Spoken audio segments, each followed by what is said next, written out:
இந்த மகாமேரு வடிவம் என்பது இந்த பிரபஞ்சத்தினுடைய அனைத்து விதமான பிரபஞ்ச சக்திகளை உள்ளடக்கிய ஒரு வடிவம் தான் இந்த மகாமேரு. இன்னும் சொல்லப்போனால் இந்த பிரபஞ்ச ரகசியங்களை, பிரபஞ்ச சக்திகளை, பிரபஞ்சத்தில் உள்ள சகல தேவதைகளுடைய அனைத்து சக்திகளையும், அந்த ஸ்ரீசக்கரத்தினுடைய அனைத்து சக்திகளையும் உள்ளடக்கிய அந்த பிரபஞ்சத்தினுடைய அந்த வான்மண்டலத்தை நோக்கிய கூர்மையுடன் அமைய பெற்ற வடிவம்தான் இந்த மகாமேரு என்கின்ற வடிவம். மகாமேருவுக்கு நீங்கள் முறைப்படி அபிஷேகங்களை செய்து அதை குளிர்வித்து எல்லா விதமான அபிஷேகங்களையும் செய்து அதற்கு பூஜைகளை முறைப்படி செய்ய வேண்டும். செய்யவில்லை என்று சொன்னால் அந்த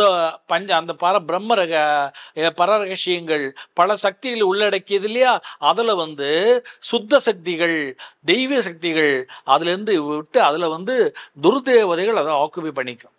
அது பயமுறுத்துறதுக்கான சொல்லலை, அதுக்கு சிரத்தையாக பண்ணணுங்கிறதுக்காண்டி சொல்லி ஒவ்வொருவரும் வியாழக்கிழமைகளிலே அந்த குருவாரத்திலே அல்லது வெள்ளிக்கிழமைகளிலே அபிஷேகங்களையும் ஆராதனைகளையும் செய்து வழிபட வேண்டும். குறைந்தபட்சம் ஒரு பாலபிஷேகமாக செய்து ஒரு வழிபட்டு வந்தால் அவர்கள் வாழ்க்கையிலே ஒரு உன்னத நிலையை, மற்ற தெய்வங்களெல்லாம் நீங்கள் தனித்தனியாக வழிபட வேண்டும். ஆனால் ஸ்படிக மகாமேருவை வழிபடுகின்ற பொழுது இந்த உலகத்தில் உள்ள அத்தனை பிரபஞ்சத்தில் உள்ள அனைத்து சக்திகளையும் வழிபடக்கூடிய பலன்கள் நமக்கு கிடைத்துவிடும்.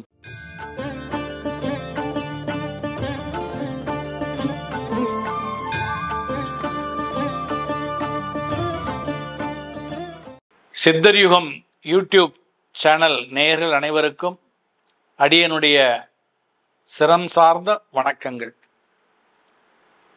இப்போ நம்ம அந்த பதிவில் நம்ம பார்க்க போகிறது, இன்றைக்கு நிறைய பேர் இந்த மகாமேரு அப்படிங்கின்ற ஒரு வடிவத்தை, ஒரு உருவ வழிபாட்டு முறையை நிறைய பேர் அதை வீடுகளெல்லாம் அன்றைக்கி வழிபட்டு வருகிறார்கள்.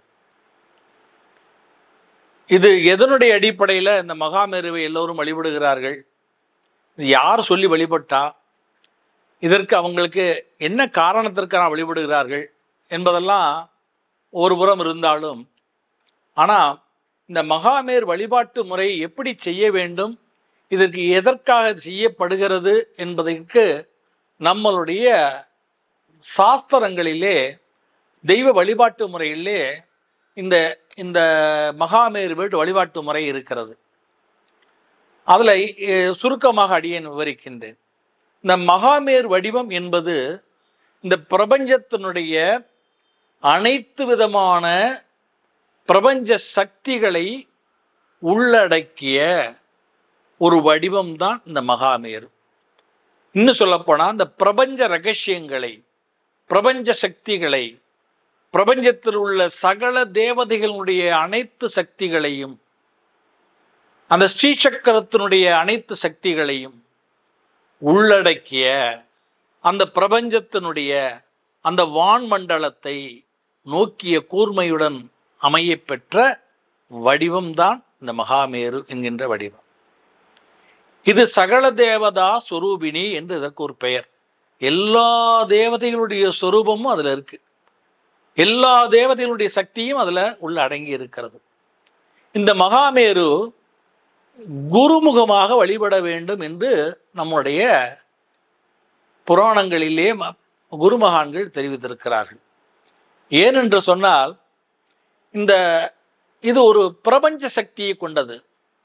பர ரகசியத்தை, பரதேவதா ரகசியத்தை, பரபிரம்ம ரகசியத்தை, பல சக்திகளை, இப்போ சில சக்திகள் இருக்கும், சில சக்திகளை நம்ம வீட்டில் வழிபடலாம். சில சக்திகள் வழிபடுவதற்கு நமக்குள்ள அதற்குள்ள ஒரு தூய்மையான நிலை வேண்டும். அப்போ இது பல சக்திகளை உள்ளடக்கிய பிரபஞ்ச சக்திகளை, பிரபஞ்சத்தில் உள்ள அனைத்து சக்திகளையும் உள்ளடக்கிய ரூபம்தான் இந்த மகாமேரு ஸ்வரூபம். அப்போ இதை ஒரு குருமுகமாக இந்த மந்திரோபதேசம் பெற்று இதை வழிபடுவது சிறந்தது என்று அடியேன் முதல்ல சொல்லிக்கொள்கிறேன். அப்படி இல்லை, நான் குருமுகமாக வாங்கிக்கல, நானாக அந்த வழிபட்டால் நல்லதுன்னு சொன்னால், அதில் 2 விதமான மகாமேரு இருக்கிறது. ஒன்று இந்த பஞ்சலோகத்தினால் ஆன மகாமேரு ஒன்று இருக்கிறது, இன்னொன்று சுத்த ஸ்படிகத்தினால் இந்த மகாமேரு இருக்கும். இந்த சுத்த ஸ்படிகத்தினால் இருக்கக்கூடிய மகாமேருவுக்கும் இந்த பஞ்சலோகத்தினால் ஆன மகாமேருவுக்கும் வித்தியாசம் இருக்கு. இந்த சுத்த ஸ்படிகத்தினால் இருக்கக்கூடிய மகாமேருவுக்கு நீங்கள் அதற்கு பூஜை செய்தாலும் செய்யாவிட்டாலும் அது எதிர்மறை வினையை ஏற்படுத்தாது.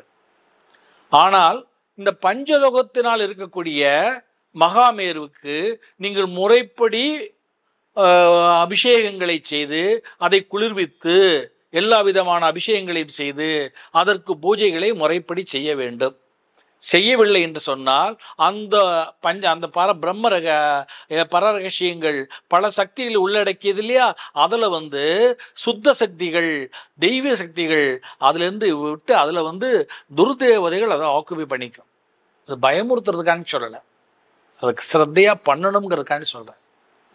அந்த பஞ்சலோகத்தில் ஒரு விநாயகர் சிலை இருக்குது. விநாயகர் சிலையை ஒரு கும்பாபிஷேகம் கோயிலில் கும்பாபிஷேகம் பண்ணாமல் 12 வருஷம் 15 வருஷம் 20 வருஷம் கும்பாபிஷேகம் பண்ணலைன்னு சொன்னால் நம்மளுடைய சாஸ்திரங்களில் 12 வருடத்திற்கு முறை கும்பாபிஷேகம் செய்ய வேண்டும். செய்யலைன்னு சொன்னால் அந்த தெய்வ சக்தி அதுலேருந்து கொஞ்சம் கொஞ்சமாக குறைஞ்சிடும், க்ஷீணமாயிடும். 12 வருஷம் கழித்து அந்த தெய்வ சக்தி முழுமையாக போயிடுங்கும் போது அதற்கு பிறகு அந்த கும்பாபிஷேகம் செய்வித்து அதை புதுப்பிக்க ரீசார்ஜ் பண்ணுறோம். நம்ம ஒரு செல் மொபைல் வச்சுருக்கிறோம், ரீசார்ஜ் பண்ணுறோம், ஒரு நாளைக்கு 10 தடவை ரீசார்ஜ் பண்ணுறோம் பேசுகிறத பொறுத்து. அதே மாதிரி ஒரு கோவில் கும்பாபிஷேகத்துக்கும் அதே ஒரு நிலைமை தான். 12 வருடத்திற்கு ஒரு ரீசார்ஜ் பண்ண வேண்டும், இல்லைன்னா சக்தி குறையும். அவ்வாறு செய்யாமே விட்டு விட்டான்னா அந்த பிள்ளையாருக்குள்ள துர்தேவதை உள்ள உட்காந்துக்கும். நம்ம பிள்ளையார்னு நினச்சி கும்பிடுவோம், ஆனால் உள்ள ஒரு துர்தேவதை உட்காந்துருக்கும். ஏன்னா அதுக்கு முறைப்படி அந்த மந்திரங்களே அந்த பூஜைகளே கும்பாபிஷேகம் செய்யாததுனால வேற தேவதையினுடைய கட்டுப்பாட்டுக்குள்ள அது உள்ள போயிடும். வந்த உடனே நம்ம யாரை வழிபடுறோம், பிள்ளையார்னு சொல்லி போடுறோம், ஆனால் உள்ளே இருக்கிறது யார், துர்தேவதை. தப்பாக போயிடும். அதே மாதிரி ஒரு பஞ்சலோகத்தினால ஆன ஒரு மகாமேரி வழிபடும் பொழுது அதற்குரிய பூஜை புனஸ்காரங்களை ஆராதனைகளை முறைப்படி செய்ய வேண்டும். சரி, அதனால் இந்த பஞ்சலோகத்தை ஓரமாக வச்சுட்டு நம்ம ஸ்படிகத்தினால் சுத்த ஸ்படிகம் அந்த ஸ்படிக மகாமேருவில் வழிபடுகின்ற பொழுது எதிர்மறை வினைகள் கிடையாது. இப்போ ஹயக்ரீவர் ஸ்லோகத்தை சொல்லுகின்ற பொழுது ஞானானந்தமயம் தேவம் நிர்மல ஸ்படிகாக்கிருதிம் ஆதாரம் சர்வ வித்யானாம் ஹயக்ரீவம் பாஷ்மகேன்னு ஹயக்ரீவருக்கு சொல்லுவார். அப்போ இந்த சுத்த ஸ்படிகாக்கிருதிம் அப்படின்னு என்ன அர்த்தம்னா ஒரு நிர்மலமான ஒரு களங்கமில்லாத ஸ்படிகம் எப்படி இருக்கும்னா களங்கமில்லாமல் இருக்கும். அந்த ஸ்படிகத்தை வைத்து வழிபடுகின்ற பொழுது நம்மளுடைய மனம் ஆகா நம்ம மகாமேரு வச்சு வழிபடுறோம், இந்த மகாமேருனுடைய பலன் நமக்கு பரிபூர்ணமாக கிடைக்கணும்னு மனசார நினைத்தாலே போதும். அந்த மனதால் நிர்மலமான ஒரு சுத்த ஸ்படிக நிலையும் கொண்ட ஒரு அந்த ஸ்படிகத்தை போல ஒரு நிர்மலமான ஒரு மனநிலையில் அந்த ஸ்படிகத்தை வைத்து வழிபட்டாலே அதனுடைய பலன் பரிபூர்ணமாக நம்ம அடையும். அதனால தான் இந்த ஸ்படிகத்தின் மகாமேருக்கு அவ்வளோ ஸ்படிக மகாமேரு ஸ்படிக லிங்கத்துக்கும் அதே தான். அதனால் இந்த ஸ்படிக மகாமேருவை வைத்து வழிபடுகின்ற பொழுது அதனுடைய நம்மளுடைய மனதில் எண்ணக்கூடிய எண்ணங்களை இப்போ ஸ்படிகமேருங்கிறது எப்படி இருக்கும்னா ஒரு கண்ணாடி மாதிரி நம்மளுடைய எண்ணங்கள் அதில் பட்டு பிரதிபலித்து நம்முடைய எண்ணங்களுடைய அந்த ஒரு நல்ல எண்ணங்கள் அது வலுப்பெற்று உருப்பெற்று நம்முடைய வாழ்க்கையை வளமாக்கும் நலமாக்கும். அதனால் ஸ்படிக மகாமேரு வலுவின்ற பொழுது நம் மனதில் என்ன நினைக்கிறோமோ அது அந்த ஸ்படிக மேரிலே பற்று அது பிரதிபலித்து நம்முடைய வாழ்க்கையை வளமாக்கும். எனவே ஸ்படிக மகாமேருவை ஒவ்வொருவரும் வியாழக்கிழமைகளிலே அந்த குருவாரத்திலே அல்லது வெள்ளிக்கிழமைகளிலே அபிஷேகங்களையும் ஆராதனைகளையும் செய்து வழிபட வேண்டும். குறைந்தபட்சம் ஒரு பாலபிஷேகமாக செய்து ஒரு வழிபட்டு வந்தால் அவர்கள் வாழ்க்கையிலே ஒரு உன்னத நிலையை மற்ற தெய்வங்களெல்லாம் நீங்கள் தனித்தனியாக வழிபட வேண்டும். ஆனால் ஸ்படிக மகாமேருவை வழிபடுகின்ற பொழுது மகாமேருவை வழிபடுகின்ற பொழுது இந்த உலகத்தில் உள்ள அத்தனை பிரபஞ்சத்தில் உள்ள அனைத்து சக்திகளையும் வழிபடக்கூடிய பலன்கள் நமக்கு கிடைத்துவிடும். மேரு என்று சொன்னால் இமயமலையிலே மேரு பர்வதம் என்று ஒரு பர்வதம் இருக்கிறது. இந்த மேரு பர்வதம்ங்கிறது இமயமலையிலே எல்லா சித்தர்களும் ரிஷிகளும் மகான்களும் சித்த புருஷர்கள் எல்லாம் இருக்கக்கூடிய இடம், தபஸ் பண்ணக்கூடிய இடம் என்றால் மேரு. அந்த மேருமலை, மேரு பர்வதம், அந்த மேரு பர்வதத்தை ஆதாரமாக கொண்டுதான் நம்மளுடைய மகான்கள், குரு மகான்கள் இந்த மகாமேருவை அமைத்து கொடுத்திருக்கிறார்கள். அதில் பிரபஞ்ச சக்தியை உள்ளடக்கி வைத்திருக்கிறார்கள். எனவே இந்த மகாமேருவினுடைய வடிவம், அதனுடைய அமைப்பு பிரபஞ்ச சக்தியை உள்வாங்கிக் கொள்ளக்கூடிய அந்த ஒரு அற்புதமான ஒரு ஆற்றல் மிகுந்தது. எனவே இந்த மகாமேருவை வழிபடுகின்ற பொழுது இந்த பிரபஞ்சத்தில் உள்ள நாம் அனைத்து ஆற்றல்களையும், ஒருத்தருக்கு பி வைட்டமின் இல்லைன்னா இந்த பி வைட்டமின் அந்த மகாமேருலேருந்து கிடைக்கும்.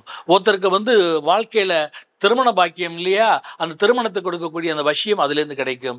இவ்வாறு வாழ்க்கையில் என்னென்ன குறைகள் இருக்கிறதோ அத்தனை குறைகளை நிறைவேற்றக்கூடிய சக்தி அந்த மகாமேரு இருக்கிறது. அந்த வகையில் இந்த மகாமேரு வழிபாட்டு முறை என்பது நமக்கு முனிவர்கள், மகான்கள், சித்தபுருஷர்கள் அளித்தது.